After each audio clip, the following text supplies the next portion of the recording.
ప్రముఖ యాంకర్ గా మారాలా 24/7 digital media స్కూల్లో చేరండి. వివరాలకు కింది నెంబర్ కి సంప్రదించగలరు. మీరందరూ చెక్ చేసుకోండి. తెలియకపోతే ట్రైనింగ్స్ వాళ్ళు తీసుకోవాలి. డిజిటల్ పోలీసింగ్ అనేది ఇండియన్ గవర్నమెంట్ హైబ్రిడ్ సిస్టమ్ అనేది మొదలైంది. అలానే అక్యూజ్ని కూడా వర్చువల్ మోడ్ లో తీసుకోండి అని చెప్పేసి చాలా సందర్భాల్లో చెప్పింది. కాబట్టి కొన్ని సర్కమ్స్టెన్సెస్ లో మేము కూడా అదే హైబ్రిడ్ సిస్టమ్ అమలు చేయండి. ఎందుకంటే ఇన్వెస్టిగేషన్ డిలే అవ్వకుండా మీకు ఇన్వెస్టిగేషన్ త్వరగా కావాలనుకున్నప్పుడు ఖచ్చితంగా మీరు ప్రెసెన్స్ అనేది మీకు ఆన్లైన్ లో కూడా దొరుకుతుంది. ప్రీ షెడ్యూల్ అయిపోయింది కాబట్టి అని ఆ మోడ్ ని మేము మీరు అడాప్ట్ చేసుకోండి, ఎక్సర్సైజ్ చేయండి అని చెప్పేసి కోరున్నాము.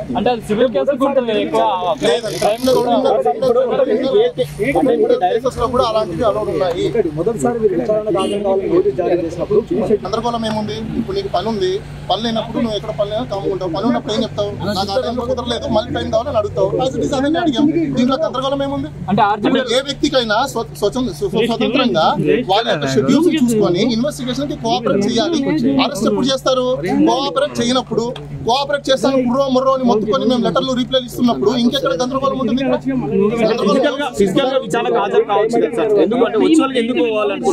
మీరందరూ మీ మీడియా అందరికీ నేను కోరేది ఒకటి, ప్రజలకు మీరు కూడా చెప్పండి. ప్రతి ఒక్క కేసుల్లో ప్రజలు కూడా తెలుసుకోవాల్సిన అవసరం ఉందంటే ఆర్టికల్ 19, ఆర్టికల్ 21 అనేది ప్రతి ఒక్కరు అమలు చేసుకోవాలి. ఒకవేళ చిన్నలు ఇలాంటి కేసెస్ కానీ పడినప్పుడు వాళ్ళ యొక్క జీవనోపాధాన్ని పక్కన పెట్టేసి కేసెస్ కి అటెండ్ అవ్వాలన్నప్పుడు వాళ్ళ యొక్క రిప్లై పంపించేసి ఎప్పుడు వస్తాము ఎప్పుడు రామనేది క్లియర్ కట్ గా పోలీస్ వాళ్ళకి చెప్పచ్చు. సో అదే మేము చెప్తున్నాము. కాబట్టి పోలీస్ వాళ్ళు కూడా ఇలాంటి చిన్న చిన్న కేసెస్ లో కూడా ఇది హీనియస్ క్రైమ్ కాదు కాబట్టి ఇన్వెస్టిగేషన్ అంత త్వరగా ఇది కంప్లీట్ చేసేసి అంత లీగల్ ఇంజరీస్ ఏం జరిగిన కేసెస్ కాదు. ఇవన్నీ ఓన్లీ వర్చువల్ లో జరిగిన కేసెస్. అవునా కాదా అని చెప్పేసి టైం పడుతుంది. అది ఐఓ డిసైడ్ చేస్తారు. మాకున్న నా ప్రకారం మాకేమైతే ఫెసిలిటీస్ కావాలని కోరుకుంటున్నామో ఆ ఫెసిలిటీస్ అన్ని మేము అడగడం అయితే కోరడం అయితే జరిగింది. ఇంకా వాళ్ళు ఏం రీప్లై ఇవ్వాలని ఇస్తారో ఏంటనేది మేము కూడా ఒకసారి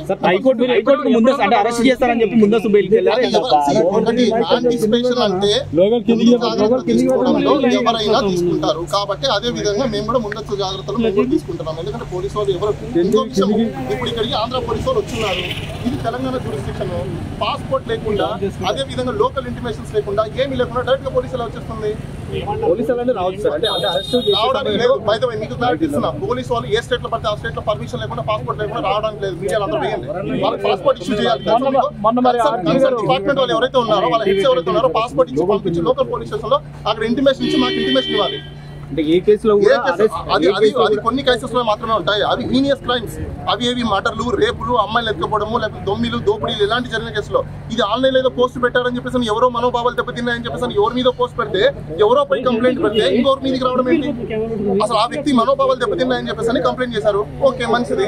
కంప్లైంట్ చేశారు, పోలీసులు కంప్లైంట్ పెట్టారు. మమ్మల్ని అడిగారు మీరు ఇలా పోస్ట్ పెట్టారా లేదా ఏంటి చెప్పండి, నోటీస్ పంపించారు. ఆ నోటీస్ కి రిప్లై ఇచ్చాము. దాంట్లో అంత భయపడతారు చెందాల్సిన అవసరం ఏముంది? దీని ప్రెజెన్స్ కావాలనుకున్నప్పుడు అంత ప్రకారము బిఎన్ఎస్ ప్రకారము ఈవెన్ సుప్రీం కోర్టు అండ్ మిగతా కోర్ట్స్, హై కోర్ట్స్ కూడా చాలా వరకు వర్చువల్ రికార్డింగ్ అనేది కామన్ కోరుకుంటుంది. కాబట్టి ఇప్పుడు ప్రెజెన్స్ ఉన్నారనుకోండి, నేను చెప్పింది రాసుకుంటాం. దాంట్లో ఎంతవరకు నిజం ఎంతవరకు కాబట్టి మనం కూడా వాళ్ళ కూడా తెలియవచ్చు.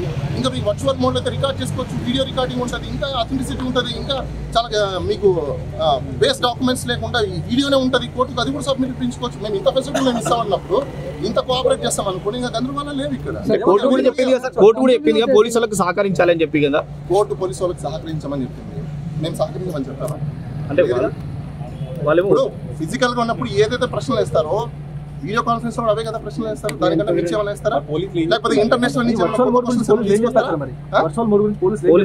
తెలియదు. ఇంకా వాళ్ళు రిప్లై ఇవ్వాలి. సార్ 19వ తేదీన 4 రోజులు గడువు కావాలని చెప్పి కోరారు. ఆ గడువు ముగిసింది. ఇప్పుడు మళ్ళీ వాళ్ళు కాదు, వాళ్ళు తర్వాత సబ్సిక్వెంట్ ఇంకో నోటీస్ పంపించారు. ఆ నోటీస్ లో 25th అనే డేట్ ఇచ్చారు. ఆ 25th డేట్ మాకు ఫీజిబుల్లా కాదని మేము చూసుకోవాలి. కాబట్టి మాకు ఆ 25th డేట్ ఫీజిబుల్ కాదు కాబట్టి మేము వాళ్ళకి రిప్లై నోటీస్ అనేది పంపించడం జరిగింది.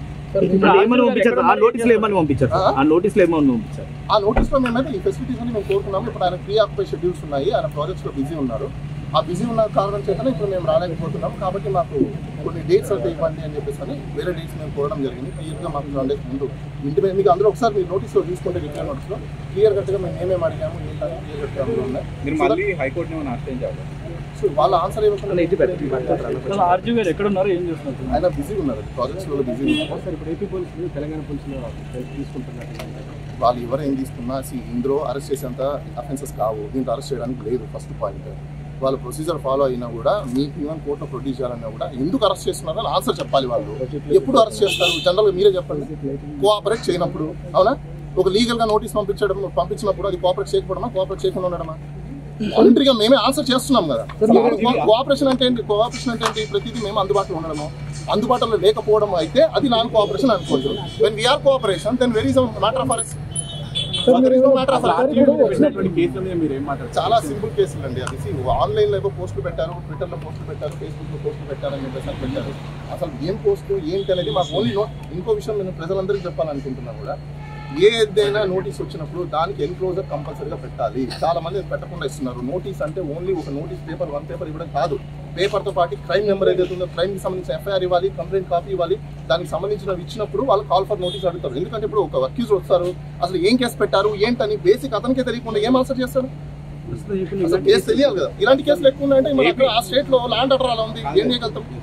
ఏపీ మొత్తంలో సోషల్ మీడియా మీద కేసులు జరుగుతున్నాయి. అవునండి, నేను అదే అంటున్నా. ఇప్పుడు 1 year బ్యాక్ ఇంకోటి చెప్తున్నాను. 1 year బ్యాక్ ఎప్పుడో పెట్టిన పోస్టులకి ఒక సుప్రీంకోర్టు గైడ్ లైన్స్, అదే విధంగా సిఆర్పిసిలో కొన్ని రూల్స్ ఉన్నాయి. 6 months, 1 year, 3 years లిమిటేషన్స్ ఉంటాయి.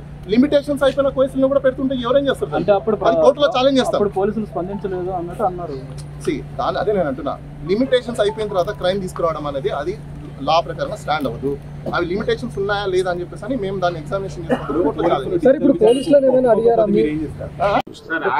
నోటీసులకి స్పందించకుండా తప్పించుకుని తిరుగుతున్నారు. ఆయన ఒక్కళ్ళే గారు, మిగతా చాలా మంది కూడా విచారణకు రమ్మంటే రాకుండా తప్పించుకుని తిరుగుతున్నారు చెప్తున్నారు. పోలీసులు ఆ విధంగా వాళ్ళు పట్టుకోలేకపోతున్నారా, లేకపోతే ఏంటి అసలు? అంటే చిత్తశుద్ధి లేదా పోలీసులకు వాళ్ళకి అరెస్ట్ చేయడానికి కానీ వాళ్ళు పట్టుకోవడానికి కానీ, లేదంటే వాళ్ళకి తిరుగుతున్నారా? ఏంటి సార్?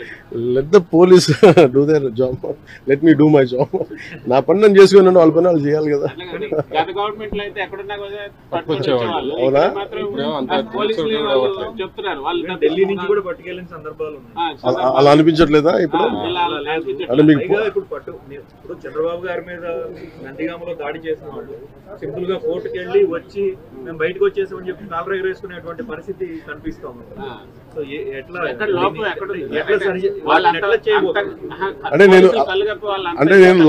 ఒకటి లా అండ్ ఆర్డర్ హోమ్ నేను చేయట్లేదు. సో మీరు ఇది అడగాల్సింది మీరు ముఖ్యమంత్రి గారిని అడగాలి. కూటమి ప్రభుత్వం కాబట్టి కరెక్టే. అలాగే ఇప్పుడు నేను పంచాయతీ రాజ్ గురించి అడిగితే నేను చెప్పగలను.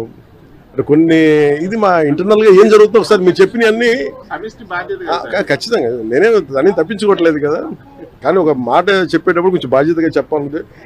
సో మీరు మా మీడియా మిత్రులు అడిగారు ఢిల్లీలో, ఇవన్నీ నేను ముఖ్యమంత్రి గారి దృష్టికిను హోంమంత్రి గారి దృష్టికి తీసుకెళ్తాను. ఏం చెప్పంటారు చెప్పండి, మీ మాటకు నేను తీసుకెళ్తానని. అంటే మిమ్మల్ని అంత ఇబ్బంది పెట్టినప్పుడు, అంత ధైర్యంగా ఆంధ్ర పోలీసు ఉన్నప్పుడు ఈ రోజు ఆంధ్ర పోలీసు ఎందుకు తట్టుపాయిస్తున్నారు అని అడగాలి కదా. ఖచ్చితంగా అడుగుతాను. జలశక్తి మినిస్టర్ పాటిల్ గారిని కలవడం, main JJM Jal Jeevan mission సంబంధించిన పనులు అడగడానికి వచ్చాను. బడ్జెట్ ఒకటి, టైంలో ఒకటి ఎక్స్టెన్షన్ చేయమని.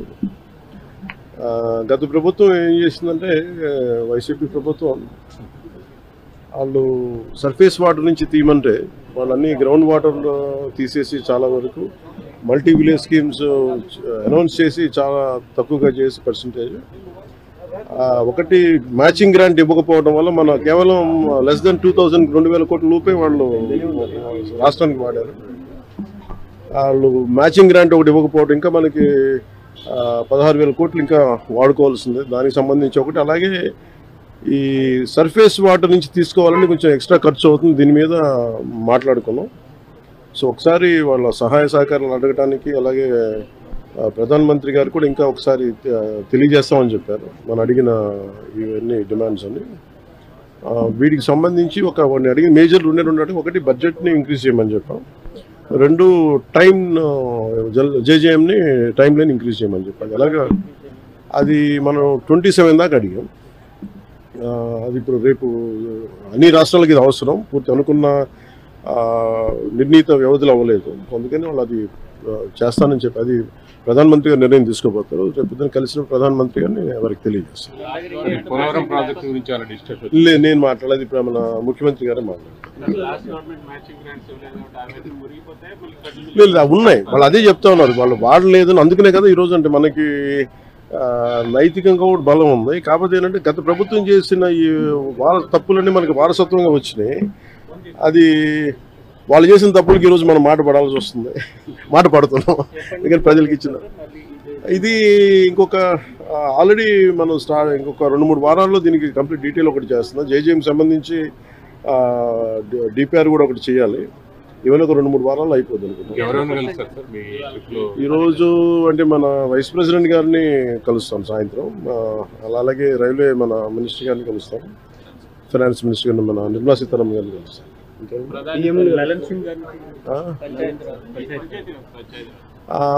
ఇప్పుడు ఉందా మనకి ఇంకా ఫైనలైజ్ చేసినట్లేదు చెప్తారు.